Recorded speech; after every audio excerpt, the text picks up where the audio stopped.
Before starting this video, let me tell you one very important thing. If you do not understand data context and binding, then WPF will always feel confusing, no matter how much code you write. So if you want to work confidently with MVVM, Prism or any professional WPF application, this video is mandatory for you. Hello everyone, I am Harsh and you are watching WPF World. In this video, we are going to understand data context and binding in WPF in a simple and practical way. I will explain what data context is, how binding works, and why these two concepts are the backbone of WPF. First, let's understand data context. In simple words, data context is a source of data for UI controls. Data context tells WPF from where should I take the data. Think of data context like a shared office drive. All employees access data from the same drive location. Similarly, when you set the data context, all child controls use the same data source. Now let's understand with the example. To save the time, I already created one class which will work as source of data for UI controls. Let's open it. I have this user class. So here I have implemented iNotify property that we will learn later. Here I have defined some property that we are going to bind. First we will see how to set the data context. Make sure you are using C# 14 version. In 14 version only we can use this field and we can remove the backtracking field. And also you can use this field in C# 13 preview version. Let's see how to set the data context. So to set the data context, we have the property. We want to set the data context for this UI. So we'll set data context equal to, I want to set the source as user. So what I will do here, I will create the new object of user. Now we can access any property from the user class in our UI. For now I will create this object outside and I will set the data context here. Now let's talk about binding. Binding connects UI control with data. Binding means show this property value on the UI and keep it updated automatically. So how to bind the data? Let me show you how to bind the data. So here I want to bind this full name. So what we will bind here, for text box we have text.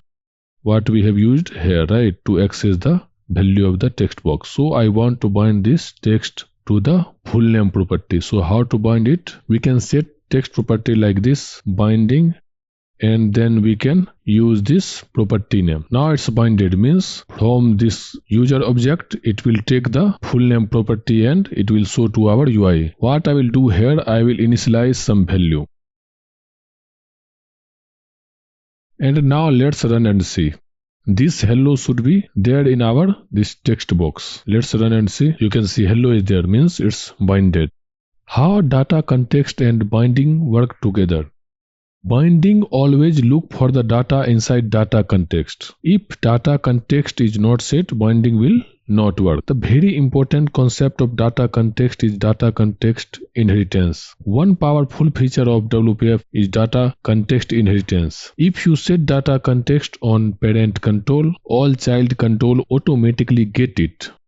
What I mean to say here is, if you see, I have set the data context for this window. Now what I want to do here, I will give the name to the grid and I will say grid, and now I will set the data context of grid. Then also we will able to access from the child control, which is our text box. Now let's run and see. We can see the hello, the default value what I have initialized to the full name. So if you observe here, we are not manually setting any value. Like without the data context, how we can set the value of the text box? We have to set like this, full name dot text equal to something like hello. Like this we can set. But now we don't have to do like this. Once this property will update, that will also update in our UI.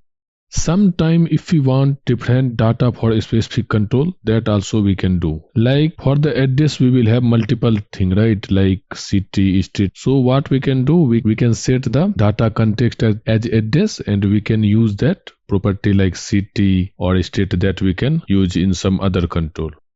Now let's understand the types of binding. There are 4 types of binding in WPF. One-way binding, one-way to source binding, two-way binding and one-time binding. What is meaning of one-way binding? One-way binding allow update from source to target whenever source changes. What is source and what is target here? Our source is our data and our target text property. How to set the binding one way? To set the binding, we have to use the mode. In the mode, we have these options: default, one time, one way to source, and two way. So I will use one way. And now I will add the breakpoint here at the setter of this property. And now let's run and see. Now let's try to change the value from the UI, means from the target, and let's see. So if you observe here, it did not hit this breakpoint, means the source is not updated. I will comment this code in the code behind, and I want to change the value from the code behind, means I want to change the source value. So I will set user full name equal to, I will say Kumar, and I will click on register. Okay, I have to rerun the application. Let's rerun it. I will click on register, and here I will change full name to Kumar. Let's see if UI is updated or not. If you notice here, it hit the breakpoint for the setter, so it should update to the UI. You can see this is updated in the UI. This is how one-way binding is working. Means if we change in the UI, then our property will not change, but if we change the property, which is source, then our UI will update. Other mode is one-way to source, which is opposite to it. In the one-way to source, if we change in the UI, then our data will update. If we update the data, then it will not reflect to our UI. Let's see that mode. I will set the mode here.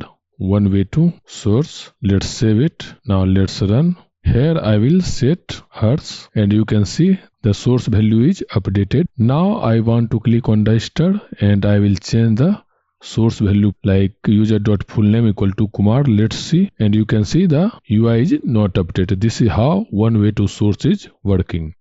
Means if we change the UI, then source will change. If we change the source, then our UI will not change. The default mode of text box is two-way, or we can also set it to two-way. Now let's see, it's already updated. Now I will change some value and click outside. Why I am clicking outside means here we have one property which is update source on trigger is by default is lost focus. So if you want to change the property whenever we are changing the value, then you have to set this property change. So for now I will keep as it is. You see the value is updated, source as well as target. Now I will click on register. I am updating the source, so it will reflect to our UI. See, Kumar is there. -1 is removed because it was existing value and we have updated it to Kumar. So this is how binding works. Another mode which is one time. This usually we will use when we need any configuration thing, when like some static value. If we want to bind some static value on application startup, then we will use. We can set mode to one time. So on the startup, it will update and it will not update later. So usually we will not use this one time for the text box where we are changing the value. We will use this for the text block. So here I will show, I will run this. If you see, the default value is set to our text block. So now I want to change the value. Now click on register and I am changing here full name to Kumar. Let's run and see. It is not changing. This is how this one time will work. When to use one-way binding? When we want to display some level, read-only data and dashboard values, we can use the one-way. When to use one-way to source binding? One-way to source binding we can use tracking, typing behavior and analytics. When to use two-way bindings? We can use two-way binding for forms or input fields. Like we want to input some value, that time we can use two-way binding so that both the source and target will be in sync. When to use one-time binding? We can use one-time bindings for static data, app version and initial configuration value. Why data context and binding are important in MVVM? In MVVM, we never write UI logic in code behind. Everything works using data context and binding. View binds to view model and view model provides the data. So in the MVVM tutorial we will see all these things. If you observe here, without binding we have to write here all the value, or we have to set using that name, like whatever we have set the name. So if we use the binding, then we don't need this. We can create the one data class and bind it to our view and we can see the value. That we will see in MVVM tutorial. Before I move to other controls binding, let me show you one thing here. I will select the India and I will click on register.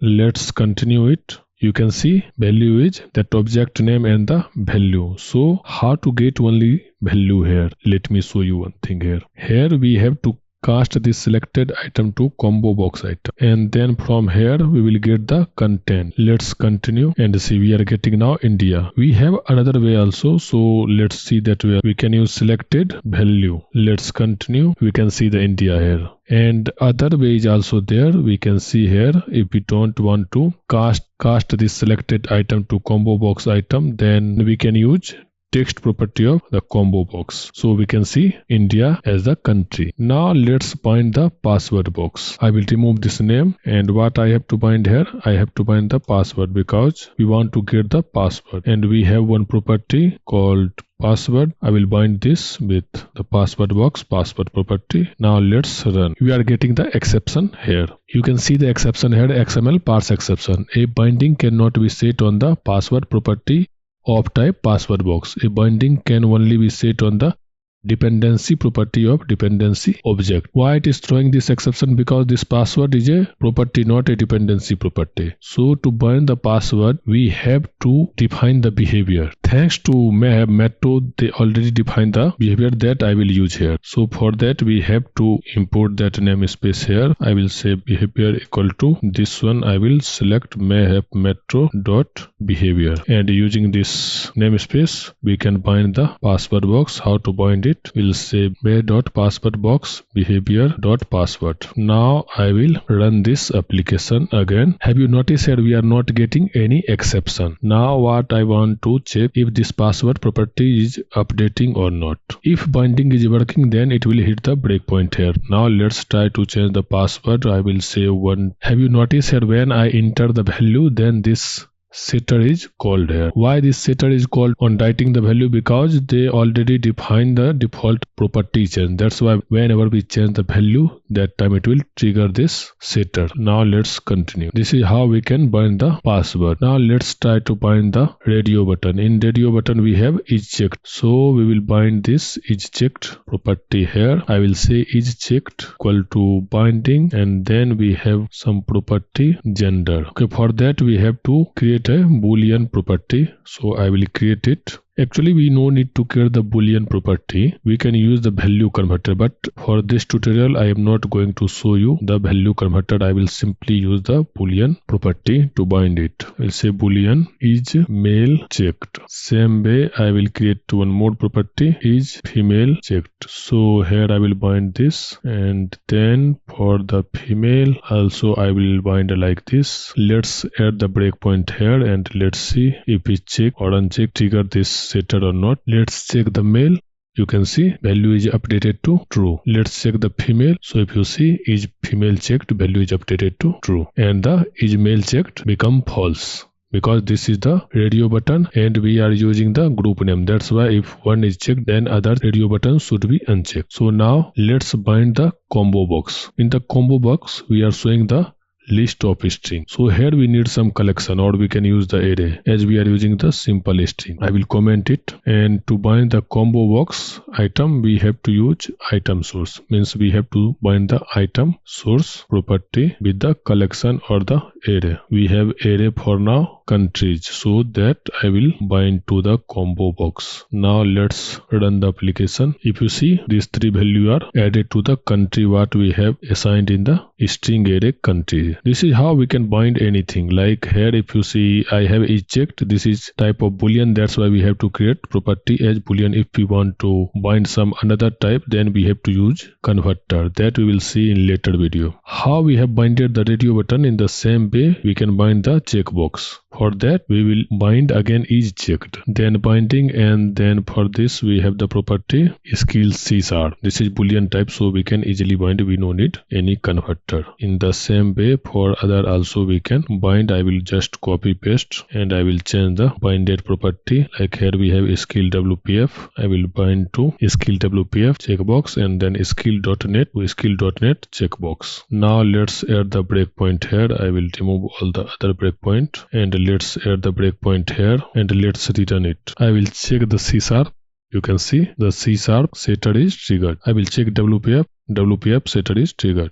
.NET setter is triggered. This is how we can bind the checkbox. Now I want to bind experience level. How to bind it? Here we want to get the value of value property from the experience slider. So here we have to bind value. I will set value and then binding and then the property name which is experience. And I will remove this value. And also you can remove the name. Now let's run it and add the breakpoint here. I will remove other breakpoint. Let's increase the value. You can see value is set to 3. This is how we can bind the slider. This is also a checkbox, so you can bind similar to the skill. From the country, we want to get the selected value or selected item. For that, we can bind selected item in the combo box. Let's go to the UI and here we can bind selected item. Then binding, then we have the property for it that we will bind here, selected country, and I will add the breakpoint here. Let's run it. Now let's select India. You can see the selected country is set to India. This is how we can bind different kind of controls in WPF application. Today we understood data context and binding in WPF in detail. If you clearly understand these two concepts, working with MVVM, Prism and large WPF application become very easy. That's all for this video. If you found this video helpful, let's share with your friends.